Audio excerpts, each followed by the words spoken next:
क्या आप जानते हैं एफडी पर कंपाउंडिंग कैसे काम करती है? चलिए देखते हैं।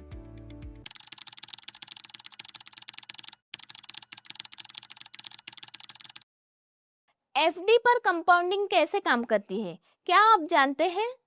जरा इमेजिन कीजिए, आपके बैंक अकाउंट में आपकी सैलरी आई है या फिर आपने कहीं से कुछ एक्स्ट्रा पैसे बचाए हैं। हमारे भारतीय परिवारों में जब भी सेविंग की बात आती है तो हमारे माता पिता की सबसे पहली सलाह क्या होती है? वो कहते हैं कि बेटा, इस पैसे की चुपचाप एफडी करवा दे। फिक्स डिपॉजिट हमारे देश का सबसे पुराना, सबसे भरोसेमंद और सबसे ज्यादा पसंद किया जाने वाला इन्वेस्टमेंट है। हर कोई अपनी लाइफ में कभी ना कभी एफडी जरूर करवाता है। लेकिन क्या आप जानते हैं कि एफडी में असल में आपका पैसा बढ़ता कैसे है? क्या आप जानते हैं कि जिस कंपाउंडिंग के जादू के लिए हम स्टॉक मार्केट या म्यूचुअल फंड में भागते हैं, वो कंपाउंडिंग आपकी सादी सी एफडी में भी काम करता है। ज़्यादातर लोग अपने बैंक ऐप पर जाते हैं, अमाउंट डालते हैं और एफडी बना देते हैं, लेकिन उन्हें ये पता नहीं होता कि उनके पैसों पर ब्याज कैसे कैलकुलेट हो रहा है। नमस्कार दोस्तों, मैं हूं नंदिता और आज के इस वीडियो में हम फाइनेंस की दुनिया के उस सीक्रेट के बारे में बात करेंगे जो हर घर में मौजूद है, लेकिन जिसे बहुत कम लोग गहराई में समझते हैं। आज हम बात करेंगे कि बैंक एफडी पर कंपाउंडिंग कैसे काम करता है।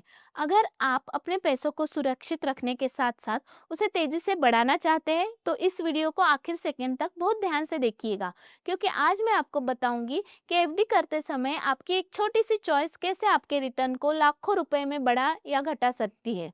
सबसे पहले तो हमें ये समझना होगा, आखिर ये कंपाउंडिंग होती क्या है। महान वैज्ञानिक अल्बर्ट आइंस्टाइन ने कहा था कि कंपाउंडिंग दुनिया का आठवां अजूबा है। जो इसे समझता है वो पैसा कमाता है और जो इसे नहीं समझता वो इसे भरता है। आसान भाषा में समझे तो कंपाउंडिंग का मतलब है ब्याज पर ब्याज मिलना। जब आप कहीं पैसा लगाते हैं तो पहले साल आपको आपके मूलधन यानी आपके द्वारा लगाए गए असली पैसे पर ब्याज मिलता है, लेकिन अगले साल आपको सिर्फ मूलधन पर नहीं बल्कि पिछले साल के कमाए हुए ब्याज पर भी नया ब्याज मिलता है। और जब ये सिलसिला सालों साल चलता रहता है तो आपका पैसा एक बर्फ के गोले की तरह बड़ा होता चला जाता है। अब सवाल ये आता है कि क्या बैंक एफडी में भी जादू काम करता है क्या? इसका जवाब है हाँ, बिल्कुल करता है। लेकिन ये इस बात पर निर्भर करता है कि आपने एफडी करते समय कौन सा ऑप्शन चुना है। जब आप बैंक में एफडी करने जाते हैं तो बैंक आपको मुख्य रूप से दो विकल्प देता है। पहला होता है क्यूमुलेटिव एफडी और दूसरा होता है नॉन क्यूमुलेटिव एफडी। ये दोनों शब्द सुनने में बहुत भारी लगते हैं, लेकिन इनका मतलब बहुत ही सीधा और आपकी जेब से जुड़ा हुआ है। चलिए सबसे पहले बात करते हैं क्यूमुलेटिव एफडी की। मान लीजिए आपने बैंक में 1 लाख रुपए की क्यूमुलेटिव एफडी करवाई। इस एफडी का नियम ये होता है कि बैंक आपको आपका ब्याज दर हर महीने या हर साल आपके हाथ में नहीं देता। बैंक उस ब्याज को वापस आपकी एफडी में ही जमा कर देता है। उदाहरण के तौर पे मान लीजिए बैंक आपको 7% का सालाना ब्याज दे रहा है। पहले साल के अंत में आपके 1 लाख रुपए पर 7,000 रुपए का ब्याज बनेगा। अब बैंक ये 7,000 रुपए आपके सेविंग अकाउंट में नहीं भेजेगा, बल्कि वो इसे आपके 1 लाख रुपए में जोड़ देगा। तो दूसरे साल की शुरुआत में आपकी एफडी का अमाउंट 1 लाख रुपए नहीं बल्कि 1,07,000 रुपए हो जाएगा। अब जो असली जादू होगा वो दूसरे साल के अंत में होगा। दूसरे साल बैंक आपको 1 लाख रुपए पर ब्याज नहीं देगा, बल्कि बैंक आपको उस 1,07,000 रुपए पर ब्याज देगा। यानी आपको अपने कमाए हुए 7,000 रुपए के ब्याज पर भी ब्याज मिलेगा। यही है कंपाउंडिंग का असली खेल। जैसे जैसे साल बीतते जाएंगे आपका मूलधन बढ़ता जाएगा और आपका ब्याज भी हर साल बड़ा होता जाएगा। इसीलिए क्यूमुलेटिव एफडी में कालावधि यानी समय जितना ज़्यादा होता है आपका फ़ायदा उतना ही ज़्यादा होता है। अगर आप 10 या 15 साल के लिए क्यूमुलेटिव एफडी करते हैं तो आपका पैसा बहुत ही शानदार तरीके से ग्रो करता है।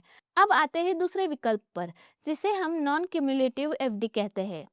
बहुत से लोग जब ऑनलाइन एफडी करते हैं तो वो बिना सोचे समझे मंथली पे आउट या ईयरली पे आउट का ऑप्शन सिलेक्ट कर लेते हैं। उन्हें लगता है कि हर महीने बैंक से बैच का पैसा अकाउंट में आएगा तो बड़ा मजा आएगा। लेकिन दोस्तों, नॉन क्यूमुलेटिव एफडी में आपको कंपाउंडिंग का कोई फायदा नहीं मिलता। अगर आपने 1 लाख रुपए की एफडी 7% ब्याज पर की है और आपने सालाना पे आउट चुना है तो बैंक हर साल आपको 7,000 रुपये आपके सेविंग अकाउंट में भेज देगा। अब क्योंकि वो ब्याज का पैसा एफडी से बाहर आ गया, तो अगले साल बैंक फिर से आपको सिर्फ उसी 1 लाख रुपए पर ब्याज देगा। 10 साल बाद भी आपका मूलधन 1 लाख रुपए ही रहेगा, वो ग्रो नहीं करेगा। यहाँ आपको ब्याज पर ब्याज यानी ब्याज पर ब्याज नहीं मिलेगा। आपका पैसा आपके लिए काम नहीं कर पाता, बल्कि वो खर्च हो जाता है। तो आप सवाल ये उठता है कि आप इन दोनों में से कौन सा ऑप्शन चुनना चाहिए। ये पूरी तरह से आपकी फाइनेंशियल ज़रूरत पर निर्भर करता है। अगर आप एक रिटायर्ड इंसान हैं, सीनियर सिटीजन हैं, तो आपको अपने रोज़मर्रा के खर्चे चलाने के लिए हर महीने या हर 3 महीने में एक फिक्स इनकम चाहिए। तो आपके लिए नॉन क्यूमुलेटिव एफडी सबसे बेस्ट है। इससे आपको घर बैठे एक रेगुलर पेंशन की तरह पैसा मिलता रहेगा। लेकिन अगर आपकी उम्र 20 से 40 साल के बीच है, आप जॉब करते हैं, आपका बिजनेस है और आप अपनी वेल्थ क्रिएट करना चाहते हैं, तो आपको भूलकर भी नॉन क्यूमुलेटिव एफडी नहीं करनी चाहिए। आपके लिए सिर्फ और सिर्फ क्यूमुलेटिव एफडी ही सही विकल्प है, क्योंकि आपको अभी उस ब्याज के पैसे की ज़रूरत नहीं है। उस ब्याज को एफडी के अंदर ही रहने दीजिए, उसे ग्रो होने दीजिए और कंपाउंडिंग की ताकत से अपने पैसों को तेजी से बढ़ने दीजिए। दोस्तों, एक अच्छे और बैलेंस पोर्टफोलियो में एफडी का होना बहुत ज़रूरी है।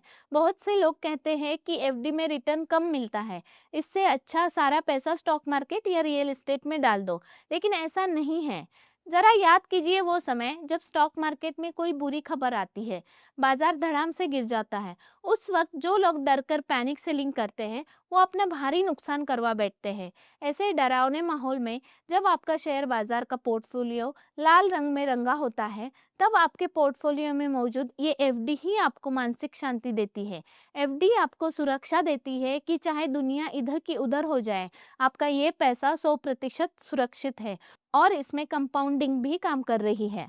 इन्वेस्टमेंट का सबसे पहला नियम है सुरक्षा और दूसरा नियम है रिटर्न। रियल एस्टेट में पैसा लगाने के लिए आपको बहुत ही बड़ी रकम चाहिए। शेयर बाजार में आपको रिस्क उठाने की क्षमता चाहिए, लेकिन एक एफडी आप सिर्फ 5,000 या 10,000 रुपये में भी शुरू कर सकते हैं। अगर हम आज की इस वीडियो को संक्षिप्त में समझे, तो एफडी कोई बोरिंग इन्वेस्टमेंट नहीं है। अगर आप इसमें ज़्यादा फायदा कमाना चाहते हैं, तो हमेशा क्यूमुलेटिव एफडी का चुनाव करें, क्योंकि इसमें आपका पैसा ही नहीं, बल्कि आपके पैसे का कमाया हुआ ब्याज भी आपके लिए दिन रात काम करता है और समय के साथ आपकी रकम बहुत तेज़ी से बढ़ती है। मुझे पूरी उम्मीद है कि आज की इस वीडियो ने एफडी और कंपाउंडिंग को लेकर आपके सारे कॉन्सेप्ट्स बिल्कुल क्लियर कर दिए होंगे। अब अगली बार जब आप अपने बैंक ऐप पर एफडी करेंगे, तो आंख बंद करके कोई भी ऑप्शन सिलेक्ट नहीं करेंगे, बल्कि अपनी ज़रूरत के हिसाब से एक स्मार्ट फैसला लेंगे। अगर आपको आज का ये वीडियो पसंद आया हो और आपको लगा हो कि आज आपने अपने पैसों को तेज़ी से बढ़ने का एक बहुत ही सिंपल लेकिन पावरफुल तरीका सीखा है, तो इस वीडियो को एक लाइक ज़रूर दीजिएगा। इस वीडियो को अपने माता पिता, अपने भाई बहन और अपने दोस्तों के साथ व्हाट्सएप पर ज़रूर शेयर कीजिए और हर महीने एफडी तो करते रहिए, लेकिन उन्हें कंपाउंडिंग की इस शानदार ताकत के बारे में कोई जानकारी नहीं होती। उन्हें बताइए कि उनका पैसा और भी तेज़ी से कैसे ग्रो कर सकता है। मुझे कमेंट बॉक्स में लिखकर बताइए कि आपने जो अपनी आखिरी एफडी की थी, वो क्यूमुलेटिव थी या नॉन क्यूमुलेटिव। क्या आपको उसमें ब्याज पर ब्याज मिल रहा है? मैं आपके जवाब पढ़ने का बेसब्री से इंतज़ार करूंगी।